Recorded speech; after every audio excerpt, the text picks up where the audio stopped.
마가복음 16장 15절부터 20절까지 말씀입니다. 또 이르시되 너희는 온 천하에 다니며 만민에게 복음을 전파하라. 믿고 세례를 받는 사람은 구원을 얻을 것이요 믿지 않는 사람은 정죄를 받으리라. 믿는 자들에게는 이런 표적이 따르리니 곧 그들이 내 이름으로 귀신을 쫓아내며 새 방언을 말하며 뱀을 집어 올리며 무슨 독을 마실지라도 해를 받지 아니하며 병든 사람에게 손을 얹은즉 나으리라 하시더라.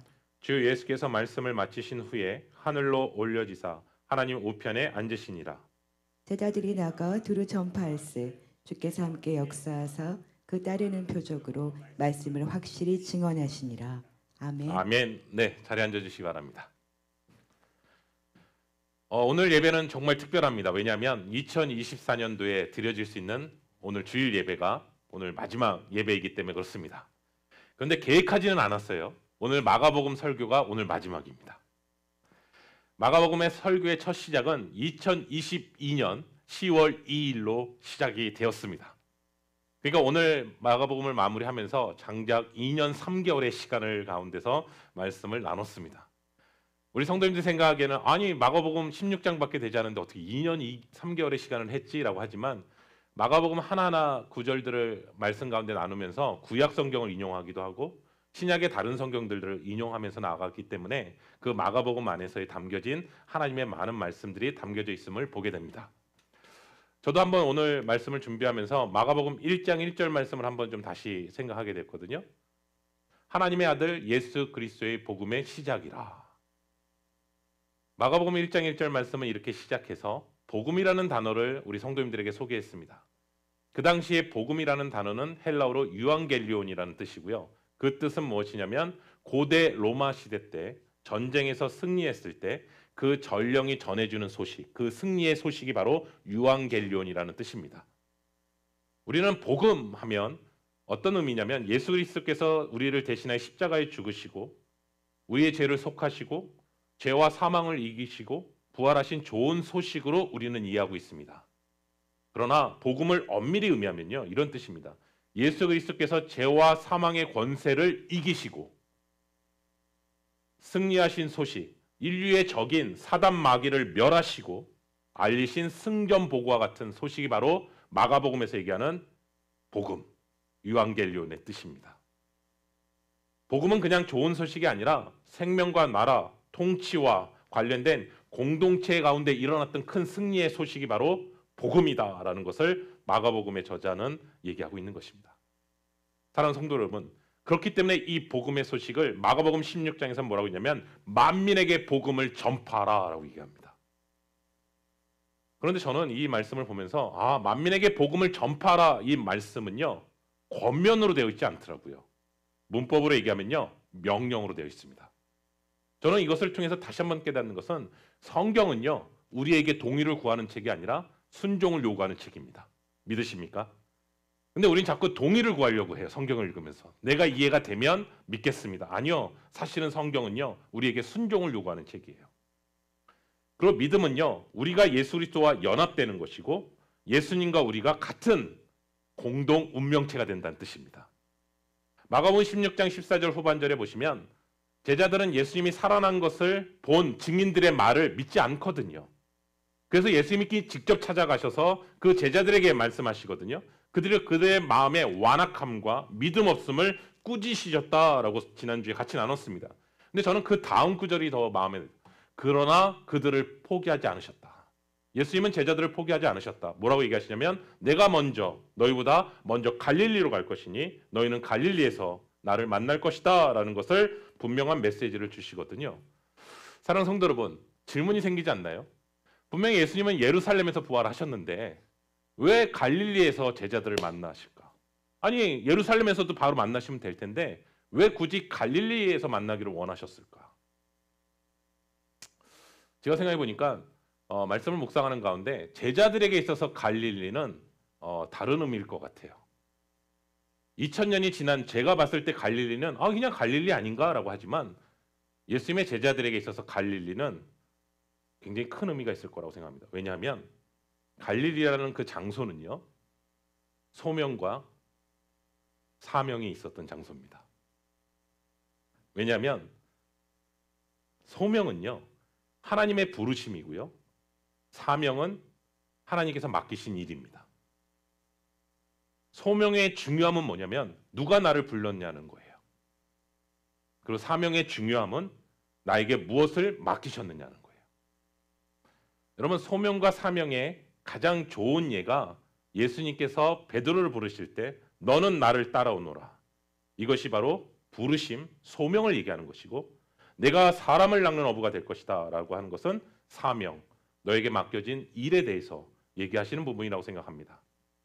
그렇기 때문에 저는 우리 귀한 성도님들 이 자리에 계시는 가운데서 우리에게 본질적인 던져지는 질문은 하나님의 부르심 앞에 있는가? 두 번째는 하나님께서 나에게 맡기신 일을 하고 있는가? 이 자리는 제자들에게는 갈릴리였다면 오늘 살아가고 있는 우리들에게도 역시 이 예배드리는 이 장소에서 다시 한번 하나님의 부르심과 사명을 다시 한번 생각하는 우리 귀한 시간이 되기를 예수 그리스도의 이름으로 축원합니다. 여러분, 하나님의 부르심과 사명에는 어떤 게 담겨져 있냐면요, 전적인 하나님의 은혜가 담겨져 있습니다. 지금의 베드로와 제자들은요, 실패한 자리입니다. 그리고 무너졌던 자리입니다. 그런데 그럼에도 불구하고 하나님의 사랑과 선택은 끊임없이 포기하지 아니하시고 부르시군다라는 것이죠. 그래서 사도 바울이 이렇게 고백하는 거예요.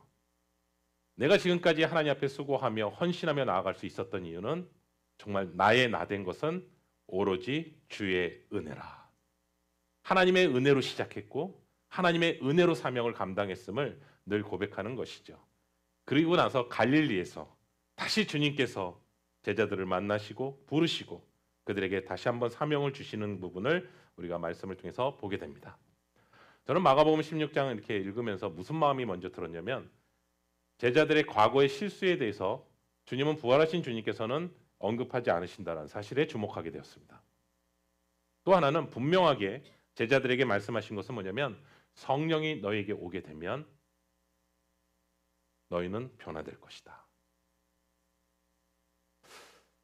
성령이 임하게 되면 너희가 예수님을 붙들게 될 것이고, 예수님께서 나에게 말씀하셨던 그 사명을 향해 달려갈 것이고, 예수 안에서 변하게 될 것이라는 약속의 말씀을 오늘 마가복음 16장에서 다시 한번 말씀 가운데 나누고 있습니다.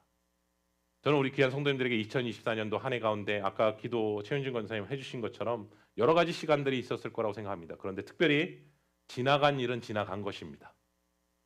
지나간 일은 지나간 것입니다. 또 하나는요, 지금 가져야 될 마음은 앞으로 행해야 될 그 마음에 집중하셔야 됩니다. 고린도후서 5장 17절에 보면 누구든지 예수 그리스도 안에 있으면 새로운 피조물이라. 이전 것은 지나갔으니 보라 새 것이 되었도다.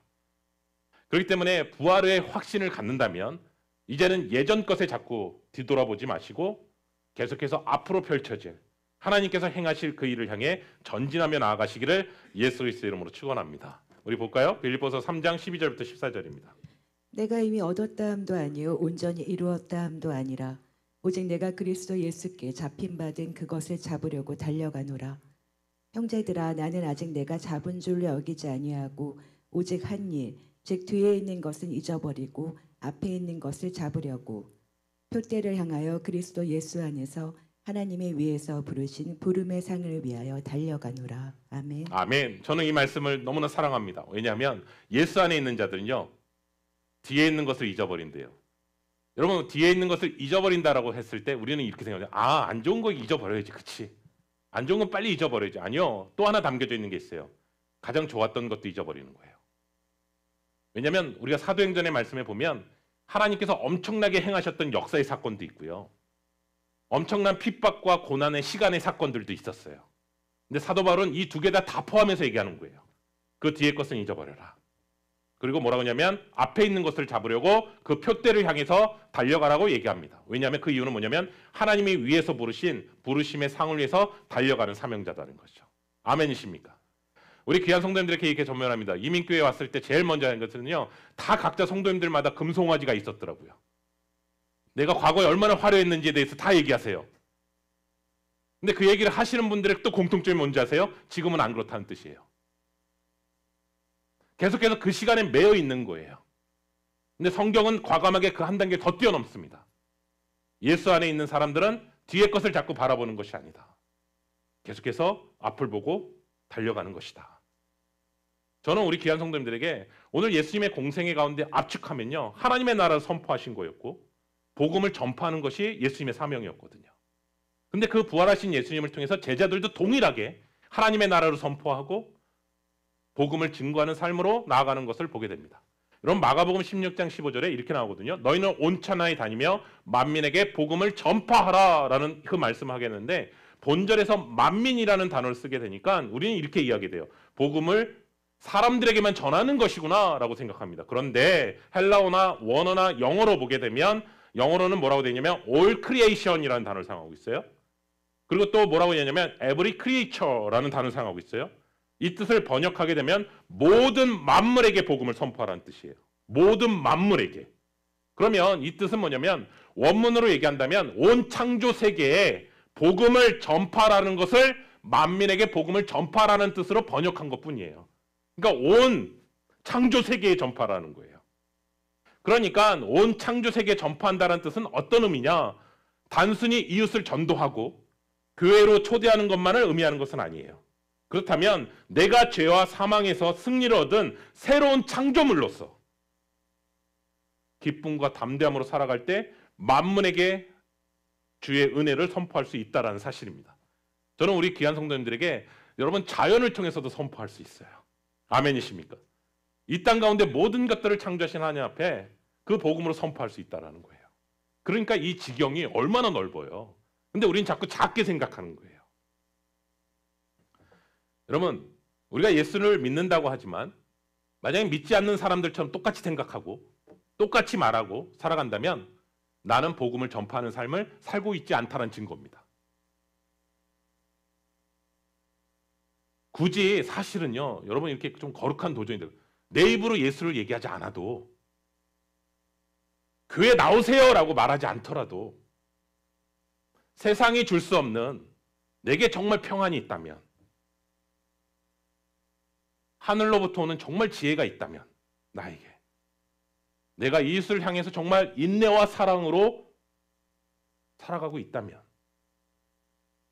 우리가 어디에 있든지 무엇을 하든지 복음은 전파될 것입니다. 그 일을 위해서 우리를 부르신 받은 하나님의 영적 가족 공동체라는 사실을 오늘 말씀을 통해서 기억하고 나아가시기를 예수 그리스도 이름으로 축원합니다. 우리 마가복음 16장 16절입니다.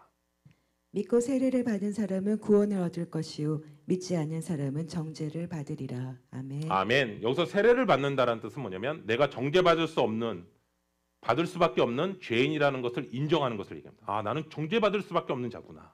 또 하나는요, 나의 죄를 대속하신 그리스도 예수를 믿는 것, 그것이 바로 회개의 세례를 의미하는 것입니다. 그렇기 때문에 세례를 받는 사람은요, 구원을 얻을 것이지만 세례를 받지 않는 사람은요, 그 죄가 그대로 남아있기 때문에 그 죄로 말미암아 정죄를 받을 거라는 거예요.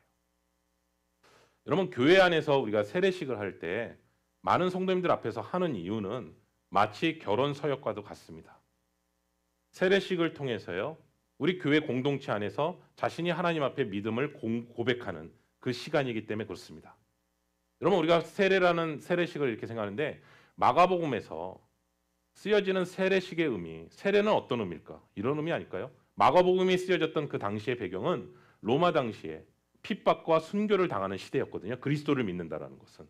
근데 그 상황 속에서 예수님을 믿는다라는 뜻은요, 나도 박해를 받겠다는 뜻입니다. 그러니까 예수님을 그 믿음을 고백하는 그 시간에요, 저는 이 초대교회 세례식은요, 감격과 눈물이 있었을 것 같아요. 그냥 우리 오늘날처럼 꽃 하나 주고 아 축하해요 라고 차원이 아니라 예수 그리스도 안에서 한 생명이 태어났고 박해와 어려움 속에서도 그 믿음으로 고백하겠다라는 그 사람, 그 한 영혼이기 때문에 세례가 굉장히 의미가 다르고, 그래서 사도행전에 보시면 세례에 대한 의미가 정말 다르다는 것을 보게 됩니다.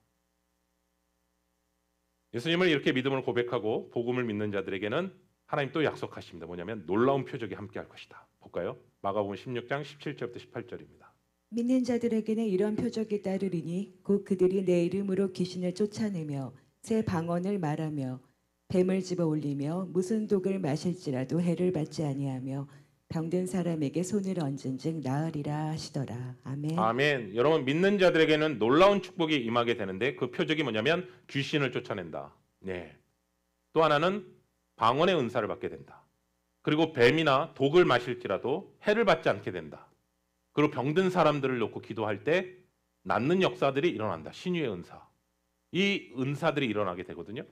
여러분 저는 이 말씀을 묵상하면서 다시 한번 문장 속에서 말씀을 보면 이 표적은 복음을 전파하는 제자로서의 삶을 살아갈 때 믿지 못하는 자들이 표적을 보고 믿을 수 있게 하기 위해서 주신 은사입니다.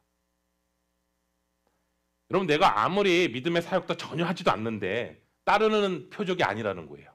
이해되시나요? 이 복음을 전하기 위해 순종하는 자들에게 임하는 표적이라는 거예요.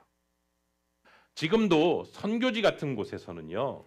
이러한 기사와 이적이 일어납니다. 눈먼 자가 눈을 뜨고요. 암에 걸린 자가 치유함을 받고요. 육신이 다리를 절름발이 자들이 일어나서 걷고요. 그곳에서 왜 그런 일이 일어납니까? 라고 질문한다면 그곳에서 복음을 전파하기 때문에 그렇습니다. 여기서 새 방언이라는 뜻은 어떤 뜻이냐면요. 내가 배우지 않은 언어를 얘기합니다.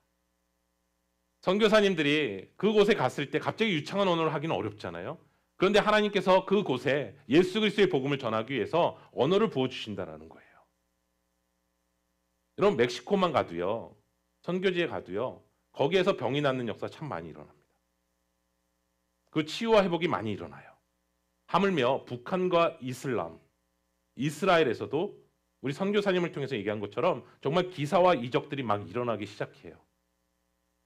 여러분 우리가 다음에 같이 다룰 사도행전에서 보시면 이 말씀이 그냥 이론적인 거 아니야? 아니요. 실제로 일어나는 일들이 사도행전에서 말씀 가운데서 펼쳐지고 있습니다. 근데 뭐가 또 다른지 아세요? 예수님이 부활 승천하신 후에 성령을 받고 난 후에 그들은 죽음을 두려워하지 않았다는 거예요. 핍박을 두려워하지 않았다는 거예요. 왜요? 성령께서 그 마음 가운데 붙들어 주시니까요. 여러분 이렇게 감히 도전합니다. 여러분 왜 정말 변하지 않을까요? 내 안에 성령이 없기 때문 아닐까요? 저 내 안에 성령이 있는데요. 예, 그런 분들에게 이렇게 도전합니다. 성령 충만하지 않기 때문입니다. 왜 이렇게 기도가 식을까요? 냉랭할까요? 왜 기도가 어려울까요? 예, 성령의 인도하심을 따라 구하지 않기 때문입니다. 사도들의 표적 가운데 뒤따랐던 귀신이 쫓아나고 방언이 터지고 독사에 물려도 해를 입지 않고 병자들이 치유하는 사건들이 막 펼쳐지는 것을 통해서 중요한 것은 뭐냐면 이 복음의 메시지를 확신 있게 증거하셨다는 거예요. 그래서 예수님께서 말씀하셨던 그 말씀이 성령께서 증언하시고 확증하셨던 이 사건이 뭐라면 예수의 이름으로. 사랑하는 성도 여러분, 지금 제가 선교지에 온 느낌입니다. 우린 여기 선교지 아니잖아요. 그죠? 예. 복음 전파를 위해 여러분 가정 가운데 눌려 있다면 예수의 이름으로 선포하는 것입니다. 너무 약합니다. 아멘이십니까? 예. 그렇기 때문에 우리가 이 권세를 갖고도 왜 이렇게 지금처럼 움츠려드냐면 저도 도전하는데요. 사람들의 냉담한 반응 때문에 그렇습니다. 여러분들이 정말 성령에 의지해서 가장 정말 하나님 말씀대로 순종하려고 그러면 가장 가까운 배우자부터 냉담합니다. 왜냐하면 내가 너를 아는데. 그러면 자신 있게 얘기하지 못하고 움츠려들게 됩니다. 그런데 여러분 그거 아셔야 돼요. 그때는 마음이 움츠려드는 게 아니라요. 하나님을 알지 못하는 그 영혼에 대해서 안타까운 마음을 가지셔야 돼요. 위축된다라는 것은 이미 내가 눌려 있는 거예요. 그런데 그 영혼에 대한 안타까움으로 바라보는 것이죠.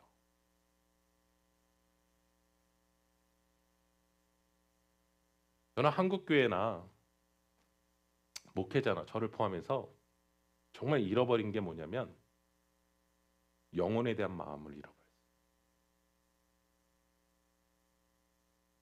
얼마나 교회가 크게 성장하느냐, 얼마나 부흥하느냐, 얼마나 교회 시스템이 잘 돼 있느냐, 우리 교회에 어떠한 영향력 있는 사람들이 다니느냐. 근데 정말 교회가 존재할 이유는, 또 목회자가 정말 존재할 이유는 영혼의 회심 아닌가요? 우리가 마가복음을 쭉 읽으면서 이런 능력이 있어, 이런 역사들이 있어. 예, 거기에 우리가 너무 마음 뺏겨 있는데, 은사를 구하는 것도 나의 유익을 위해서 구할 때가 너무나 많은데, 한 영혼을 향해서 내가 마음을 애태하지 않는다면 나 역시도 사실은 변질되고 있다는 뜻 아닌가요? 그래서 저는 우리 귀한 성도님들에게 이 마음이 먼저 회복해야 돼요. 근데 그 마음은 언제 회복되냐? 성령이 임하시면. 아멘이십니까? 그리고 그런 마음이 없다라는 것을 애통해 하셔야 된다고요. 다른 사람도 다 그런데요? 아니요. 애통해 하시면서 나아가는 것이죠. 그러할 때 저는 오늘 이 마가복음 16장 마지막 본문을 다루고 있는 그 부분에 있어서 복음의 증인으로 나아갈 수 있다는 것을 우리 볼까요? 마가복음 16장 19절부터 20절입니다. 주 예수께서 말씀을 마치신 후에 하늘로 올려지사 하나님 우편에 앉으시니라.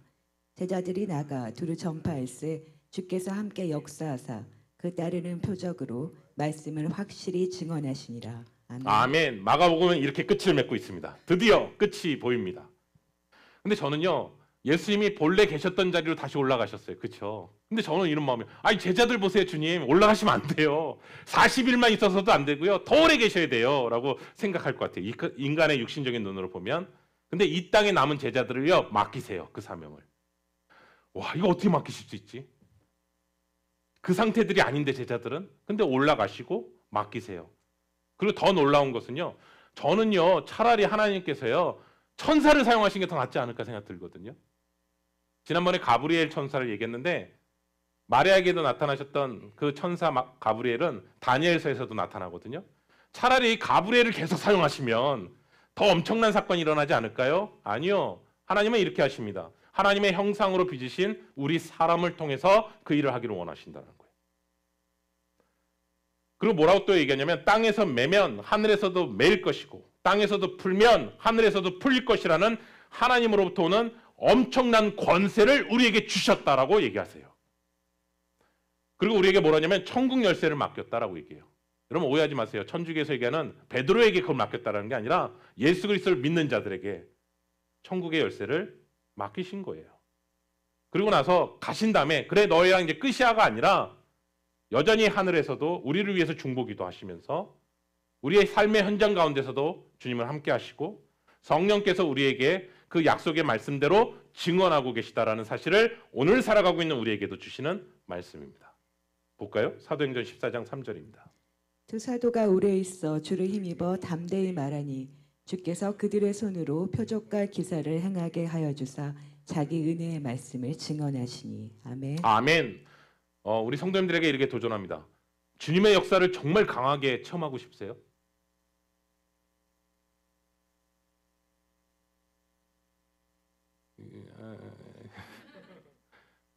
정말요. 주님의 역사를 정말 강하게 체험하고 싶으세요? 정말 만나고 싶으세요? 예, 복음의 현장으로 가시면 됩니다. 네. 왜냐하면 그곳에 가면요, 기도하지 않고는 견딜 수가 없고요, 기도하지 않고는 영적으로 눌리고요, 기도하지 않고는요 살아갈 수 없기 때문에 그렇습니다. 그리고 우리에게 담겨진 사명이 있습니다. 여러분 신앙이 왜 냉랭한지 아세요? 전도 안 하기 때문이에요, 사실은요.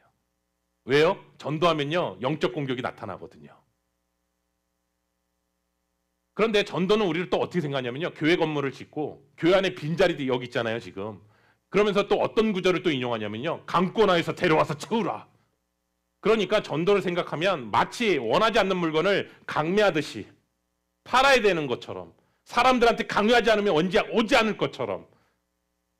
그런데 저는 역으로 이렇게 생각하게 됐어요. 복음은요 그렇게 초라하지 않습니다. 우리가 너무 값싼 복음으로 대하는 것 같아요. 아니 세상에서 명품도요 알아서 오게 하거든요. 그 가치가 있기 때문에요. 가치가 없으니까 막 와서 사세요, 만져보세요. 아니요, 사실은요 복음은 그렇게 값어치 없는 게 아니잖아요. 전도는요 하나님과 내가 동행하고 하나님께서 주시는 그 마음으로 꼭 그 하나님 앞에 나아가는 그 빛의 모습으로 나아갈 때 세상 사람들이 아니 도대체 저 사람은 뭐지? 저 안에 있는 기쁨이 뭐지? 저 사람 내가 봐도 저 사람 너무 힘들 것 같은데 그 마음 가운데 있는 평안이 뭐지? 그게 궁금하지 않을까요? 어떤 상황에서도 흔들리지 않고 행복해하고 기쁨이 있고 평안을 누리고 이런 모습이 있을 때 비로소 던져지는 질문 아닐까요? 사도행전에 나오는 빌립보 감옥의 간수장도요. 만일 바울과 실라가 옥문이 열리고 지진이 났을 때 튀어 하나님께서 나에게 허락하신 거야. 그렇다면 감옥 간수요 전혀 감동도 안 받았을 거요. 왜냐하면 세상 사람도 그렇게 할 거요. 아 기회구나. 이게 열려졌구나. 야 땡큐다. 아니거든요. 그 자리에 남아 있거든요. 그때 던져지는 질문이 뭐죠? 내가 어떻게 하여야 구원을 얻을 수 있죠? 도대체 당신은 어떤 사람이길래 그 상황 속에서 평안함을 누릴 수 있고 당연히 도망갈 거라고 생각했는데 왜 그 자리에 남아있죠? 나는 지금까지 많은 사람들을 감옥 안에서 들어가 있는 사람들을 봤는데 대부분 다 원망 불평하고 소리 지르고 이러한 상황들이 열리게 되면 도망가는 게 100%인데 도대체 당신은 나에게 그렇게 매를 맞고 죽을 위험에도 처해 있는데 어떻게 하나님 앞에 찬송을 부를 수 있고 그 옥문이 열렸을 때도 여전히 그 자리에 머물러 있을 수 있죠? 그때 던져지는 질문이 그거 아닌가요? 내가 어떻게 하여야 영생을 구원을 얻을 수 있습니까? 그때 던져진 질문이었거든요. 삶으로 던져지는 고백이거든요. 그때 던져지는 말씀이 우리가 잘 아는 주 예수를 믿으라. 그리하면 너와 내 집이 구원을 얻으리라. 여러분 저는 이 말씀을 통해서 도전이 되는 건 뭐냐면 주 예수를 온전히 믿으면 나의 구원으로 끝나지 않고 나의 가정 가운데서도 그 구원이 임할 줄로 믿습니다. 내가 그 예수 그리스도를 믿고 살아가는데 어떻게 가까이 있는 가족이 모르겠냐는 거예요. 그렇기 때문에 전도는요. 삶으로 하는 게 맞는 것 같아요. 지금은요. 복음의 메시지를 몰라서 안 믿는 게 아니라 삶으로 살아가는 분이 없기 때문에 그런 거 아닌가요? 그리고 온갖 근심 걱정에 짓눌려 있어요. 교회에서 볼 때마다. 그리고 입을 열기만 하면 불평과 불만과 질투와 미움의 태도가 가득해요. 그분이 전도하면 전도될까요?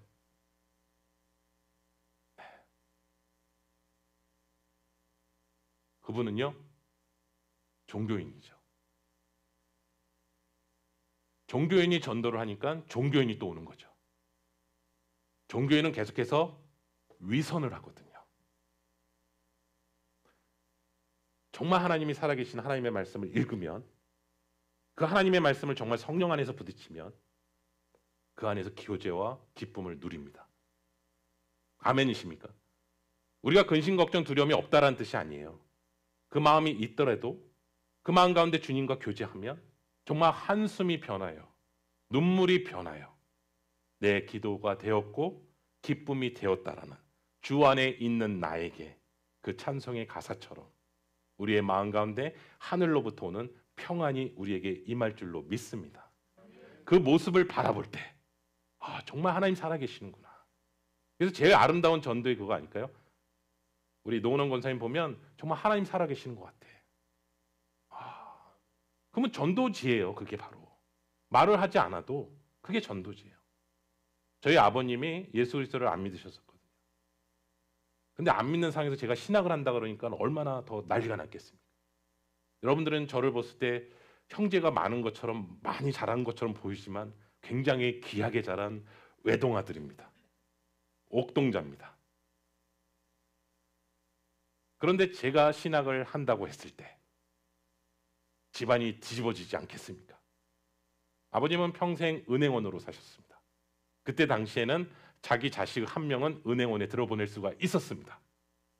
그래서 저는 진로가 걱정이 되진 않았었습니다. 대학만 나오게 되면 은행원이 될 수 있었으니까요. 그때 당시에는요. 근데 제가 신학을 걸어간다고 했을 때 아버지의 꿈은 다 무너졌습니다.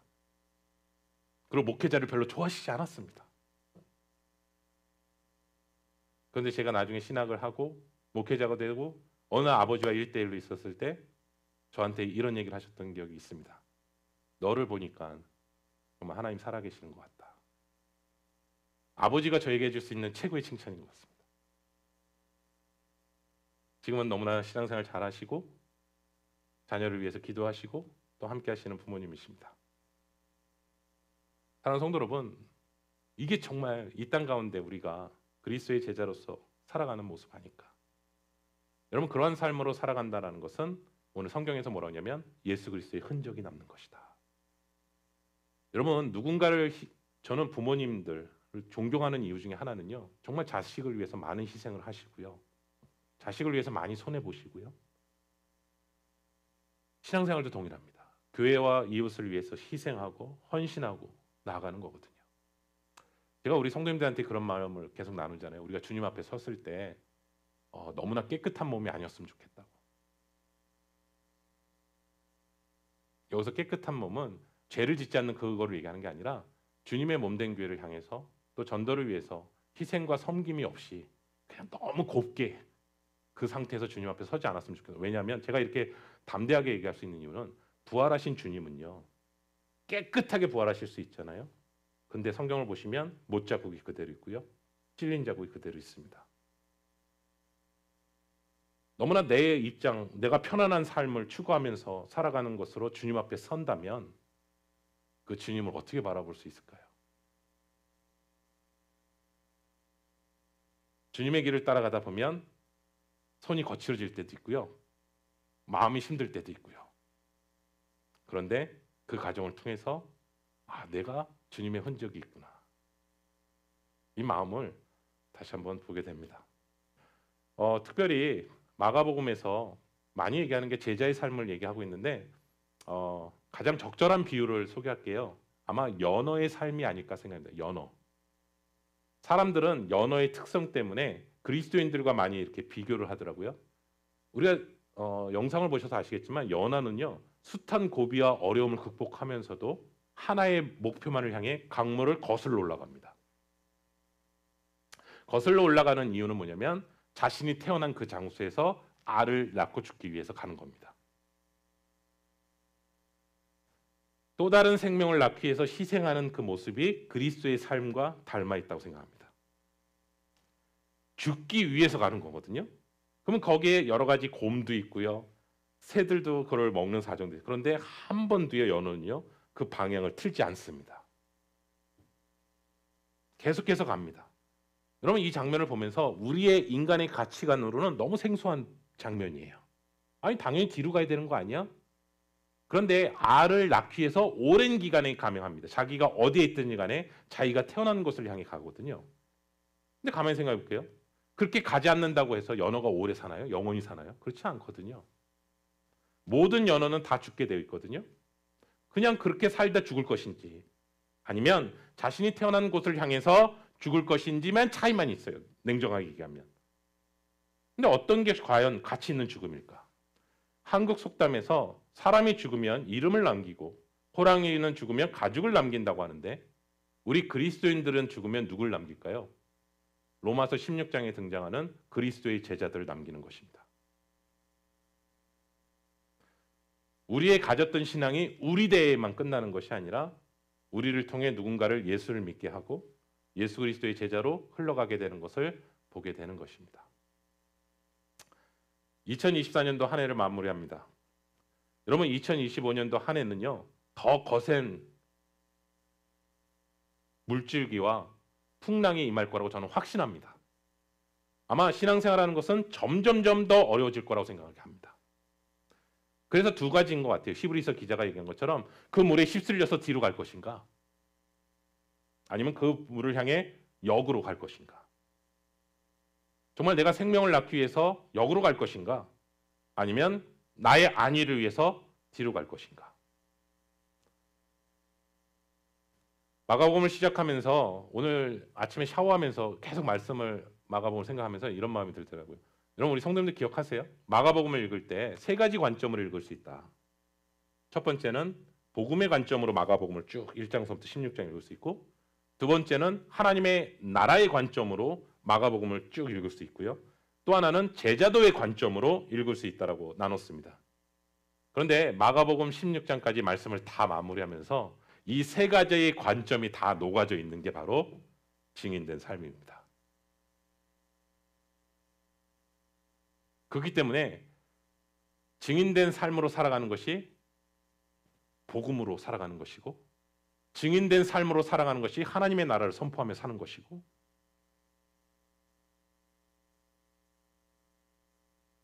증인된 삶으로 살아가는 것이 정말 복음, 하나님의 나라, 제자도라고 하는 것이죠. 저는 우리 귀한 성도님의 마가복음을 마치면서 이렇게 다시 한번 권면합니다. 정말 이 땅은요, 잠깐 있다 없어지는 것입니다. 저는 우리 어르신분들 보면, 대화하다 보면 우리 어르신들도 저와 같은 시절이 있었을 거 아니에요. 그럼 질문하거든요. 어떠셨어요? 굉장히 빨리 지나가 얘기하시더라고요. 또 하나는요, 어떠한 명예와 어떠한 성공을 추구하더라도요, 잠시입니다. 영원히 우리를 지배하지 않습니다. 그래서 성경은 이렇게 얘기합니다. 세상에서 불타 없어진 거기에 초점을 두지 말고 영원히 남을 영적인 일, 그것이 무엇일까? 예수 그리스도의 제자로 남는 것입니다. 이것은 많이 배웠건 경제적으로 여유가 있건 없건 다 상관없습니다. 그리스도의 제자로 남는 것, 그것이 바로 영원히 남는 것입니다. 저는 우리 귀한 성도님들에게 그러한 마음으로 나아가시길 소원합니다. 저는 우리 귀한 성도님들 한 분 한 분에게 그리스도의 영원한 제자로 계속해서 그 좁은 길을 향해 믿음의 길을 걸어가시는 우리 귀한 성도님 되시기를 예수 그리스도의 이름으로 축원합니다.